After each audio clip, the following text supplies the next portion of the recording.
बिस्मिल्लाहिर्रहमानिर्रहीम। अस्सलाम वालेकुम दोस्तों, उम्मीद है आप खैरियत से होंगे। दोस्तों, माल का कमाल, तहरीक इंसाफ में अब माल का कमाल नजर आ रहा है कि टिकट कटाओ, माल लगाओ, टिकट कटाओ और सेनेट में जाओ। अब जो बलूचिस्तान में अब्दुल कादिर को टिकट दिया गया था और पीछे जब बात आई तो बात थी 50 से 70 करोड़ की, जी हां, माल की। अब यही बगावत हुई है सिंध में, और सिंध में कहा गया है कि एक एटीएम जो माल लगाता है ताकतवर लोगों पर, जो पार्टी के ताकतवर लोग हैं उन पर माल लगाता है, उसको सेनेट का टिकट दे दिया गया है टेक्नोक्रेट की सीट से, और वो सेनेट का इलेक्शन लड़ रहा है। आखिर ये तहरीक इंसाफ में क्या हो रहा है? केपी में बगावत हो गई, पंजाब में बगावत हो गई, सिंध में बगावत हो गई, हर जगह बगावत ही नजर आ रही है। आखिर ये मामला क्या है, अंदर की क्या खबरें चंद जराए से हासिल हुई है, वो सब आपके सामने रखेंगे। अभी तक जिन दोस्तों ने हमारा चैनल सब्सक्राइब नहीं किया वो सब्सक्राइब कर लीजिए, बेल आइकन का बटन है उसको क्लिक कीजिए ताकि आप दोस्तों को नोटिफिकेशन मिलता रहे, आप ये वीडियोस देखते रहें। साथ साथ फेसबुक और व्हाट्सएप पे भी आप हमें ज्वाइन कर सकते हैं। तो दोस्तों, पिछले 3 दिन से एक तमाशा है जो लगा हुआ है, और वो तमाशा लगाया है तहरीक इंसाफ ने। जिस तरह सेनेट के टिकट जारी किए गए तहरीक इंसाफ की जानिब से, वजीर आजम इमरान खान की जानिब से, अब उन पर सवालात उठ रहे हैं, और वो सवालात कोई तज्जियाकार, कोई नून लीग का, कोई अपोजिशन का लीडर नहीं उठा रहा, बल्कि खुद तहरीक इंसाफ के लोग उठा रहे हैं। पहले तो अब्दुल कादिर साहब जो बलूचिस्तान से, जिन्हें टिकट दिया गया था, एक दिन पहले उन्होंने तहरीक इंसाफ में शमूलियत इख्तियार की थी, और फिर पता चला कि अगले ही दिन उन्हें पार्टी का टिकट दे दिया गया सेनेट का। जब उनसे बात हुई तो उन्होंने कहा, भाई मैंने पैसे लगाए हैं, पिछले 10-12 साल से तहरीक इंसाफ की फंडिंग कर रहा हूं, अपना माल लगा रहा हूं, इसलिए मुझे टिकट मिला है, मुझे बहुत मोहब्बत है इमरान खान साहब से। लेकिन थे वो बलूचिस्तान अवामी पार्टी में। फिर जब बलूचिस्तान के जो पार्टी रहनुमा है उन्होंने शोर किया, उन्होंने कहा, भाई इसका क्या ताल्लुक है पार्टी से, ये तो पार्टी में ना था ना है, हम तो जानते भी नहीं है इसको, ये कौन है, और इसे पार्टी का टिकट दे दिया गया है। तो फिर वजीर आजम इमरान खान साहब को मालूम हुआ, हाँ भाई ये तो पार्टी का है ही नहीं, इसे टिकट वापस लो।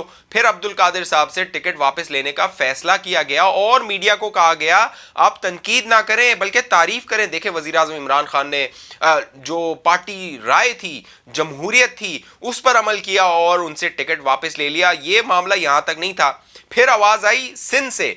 सिंध के जो रहनुमा हैं पार्टी के, 3 रीजन्स के सिंध के रहनुमाओं ने एक खत लिखा गवर्नर सिंध को। यह खत आपको नजर आ रहा होगा। इस खत में उन्होंने फैसल वाउडा के हवाले से संगीन सवालात उठाए। फैसल वाउडा साहब जानते हैं ना आप, वो मैं वीडियो भी एक बना चुका हूं, पहले नहीं देखी तो वो यहां देखें, लेकिन इस वीडियो को पूरा देखने के बाद उसमें वही बूट वाली सरकार, बूट लेके वो टॉक शोज में आ जाते हैं, और कहीं से उन्हें आसरा मिला कि भाई वो तुम्हारा केस लगा हुआ है कोर्ट में, वहां से तुम नाअहल हो जाओगे, इससे पहले पहुंच जाओ सेनेट में ताकि अगले 6 साल के लिए टिकट पक्की हो जाए। माल तो तुमने लगाया हुआ है, टिकट लो और सेनेट चले जाओ, सेनेट की राह लो। लेकिन हुआ ये कि जो सिंध की क़यादत थी पीटीआई की, उन्होंने कहा, ये फैसल वाउडा को क्यों टिकट दे रहे हैं आप, ये जो सैफुल्लाह ओबड़ो है उसको क्यों टिकट दे रहे हैं। फैसल वाउडा साहब तो बाकायदा जो बल्दिया का इलाका है, पहले मैंने वीडियो में कोरंगी कह दिया था, माजरत, उनका ताल्लुक बल्दिया से, बल्दिया से उन्होंने इलेक्शन लड़ा था। बल्दिया से उन्होंने इलेक्शन लड़ा तो इनकी जो पार्टी की आदत है सिंध की, उसने कहा ये 249 बल्दिया से एमएनए है, और अगर फैसल वाउडा साहब ने इस्तीफा दिया और वो सेनेट में चले गए तो इस सीट को खतरा लाक हो जाएगा। अगली बार जब इलेक्शन होगा, इस पे बाय इलेक्शन होगा, तो कोई चांस नहीं है कि हम यहां से ये सीट जीत सकें जहां से फैसल वाउडा साहब एमएनए और मिनिस्टर हैं। लिहाजा लेकिन फैसल वाउडा साहब की ख्वाहिश थी कि वो सेनेट में जाएं, क्योंकि उन्हें लग रहा है कि दोहरी शहरियत का उनका जो केस चल रहा है इलेक्शन कमीशन ऑफ पाकिस्तान और इस्लामाबाद हाई कोर्ट में, तो वो उस सीट से जाएंगे, गवा देंगे सीट, और जो अगला इलेक्शन होगा वो तो पार्टी भी कह रही है कि हम हार जाएंगे। लेकिन असद उमर साहब जो टिकट देने वाली पार्लिमानी बोर्ड का हिस्सा थे, अब उन्होंने इस फैसल वाउडा वाले मामले पे एक बात की है, उससे आपको अंदाजा होगा तहरीक इंसाफ कितना यकीन रखती है इंसाफ पर, जो ये इंसाफ का इनका नारा है इस पर कितना यकीन रखती है, और जो फैसल वाउडा साहब का जो केस चल रहा है उसमें इनको क्या खदशात है। इन्हें बिल्कुल लग रहा है कि फैसल वाउडा साहब फारिग हो जाएंगे, इसलिए असद उमर के मुताबिक फैसल वाउडा साहब चाहते थे वो सेनेट में चले जाएं।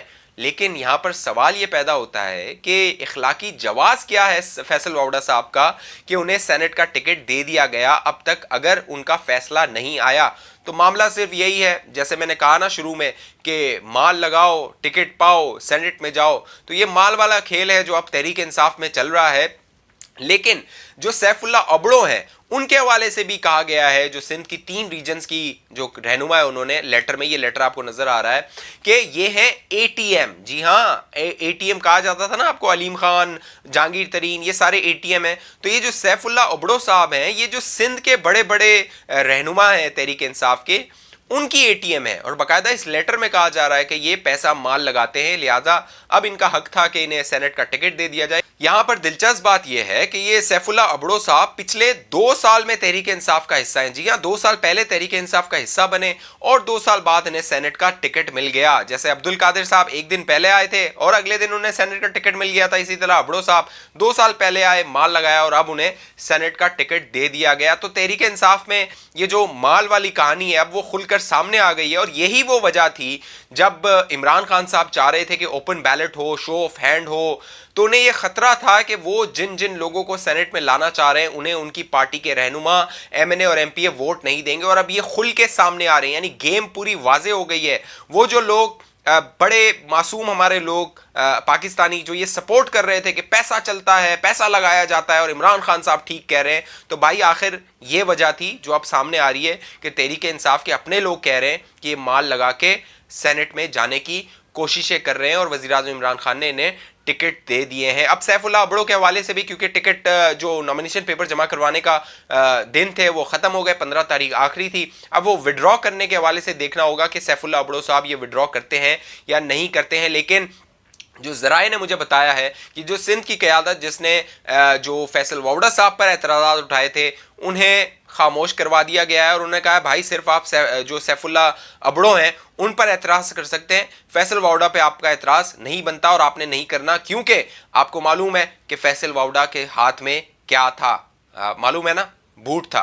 तो लिहाजा आपने उस पर एतराज़ नहीं करना। लिहाजा अब जो सिंध की क़यादत है फैसल वावड़ा पे कोई एतराज़ नहीं करेगी। फैसल वावड़ा साहब मुमकिन तौर पर अगर उन्होंने वोट दिए तो वो चले जाएंगे सेनेट में, अगर नहीं दिए तो वो रह जाएंगे। और अगर देखिएगा, अगर सेनेट में जो सीटें मिलनी है तहरीक इंसाफ को वो नहीं मिली तो तहरीक इंसाफ फिर ये शोर डालेगी कि पैसे लगाए गए, खरीदो फरोख्त की गई और फिर आवाम को एक बार फिर झूठ बोल के बेवकूफ़ बनाने की कोशिश की जाएगी। ये नैरेटिव दोबारा बिल्ड किया जाएगा और झूठ कहा जाएगा, क्योंकि तहरीक इंसाफ पिछले 2.5 साल में सिर्फ यही करती रही है कि झूठ बोल के अपनी परफॉर्मेंस दिखाने की कोशिश करती रही है।